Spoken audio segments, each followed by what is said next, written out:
Little People, Big Dreams, Martin Luther King Jr., written by Maria Isabel Sanchez Figuera, illustrated by May Lai Degnan. Little Martin was a spiritual boy from Atlanta who came from a long line of preachers. His dad was a preacher, his uncle was a preacher, his grandfather was a preacher.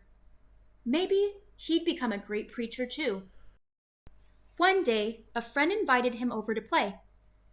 Martin was shocked when he was asked to leave because he was black.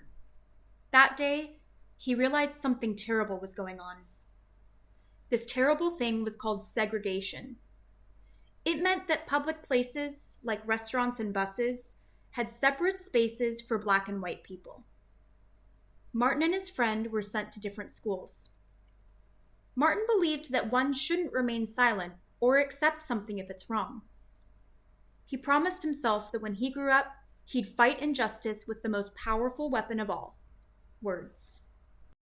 Martin studied at universities in Georgia, Pennsylvania, and Massachusetts, where he read about Mahatma Gandhi, the man who had improved the lives of millions of Indians with peaceful methods of protest.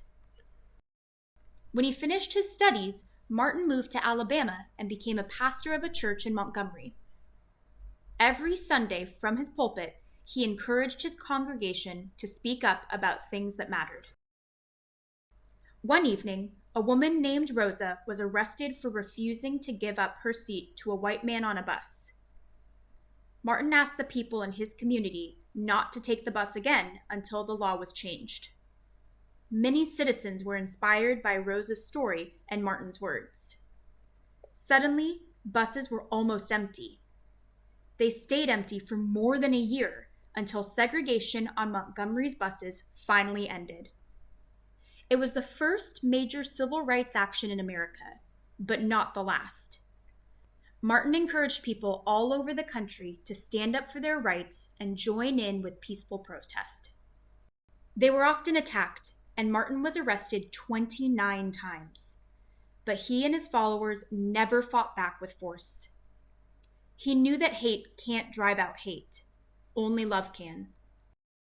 Martin helped to organize a protest march on Washington, where he gave a life-changing speech. It began with 4 simple yet powerful words. I have a dream. The next year, Martin became the youngest person to win the Nobel Peace Prize. His words of hope, peace, and justice called a nation to change its laws and make them equal for everyone. And if you listen to your heart, you can still hear little Martin asking you to keep his dream alive. A dream of a world where we are judged by our character, not by the color of our skin.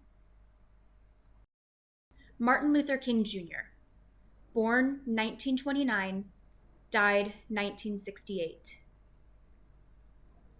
Martin Luther King Jr. was born Michael in Atlanta, Georgia, but later changed his name to Martin. Growing up in a family of pastors, Martin quickly learned to tell the difference between right and wrong. His happy childhood gave him what he later called a strong determination for justice, and an optimism that cut through the segregated world he was born into. When he was old enough to leave home to go to college, he combined studies of religion with the teachings of Gandhi, a leading activist who chose to protest with peaceful demonstration, not violence.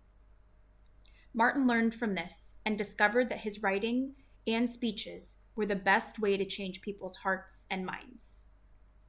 One of his first opportunities to do so was as a pastor of the Dexter Avenue Baptist Church in Montgomery, Alabama. There, his passionate sermons inspired a new sense of hope.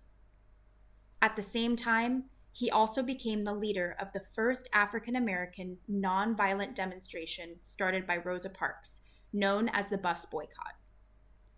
The protest lasted 382 days, and following that time, the Supreme Court of the United States declared that both Black and white Americans should ride the buses as equals. Over the next 10 years, Martin traveled more than 6 million miles, catching the attention of the world with his dream where children would not be judged by the color of their skin, but by the content of their character. Martin's dream continues to inspire us to action today.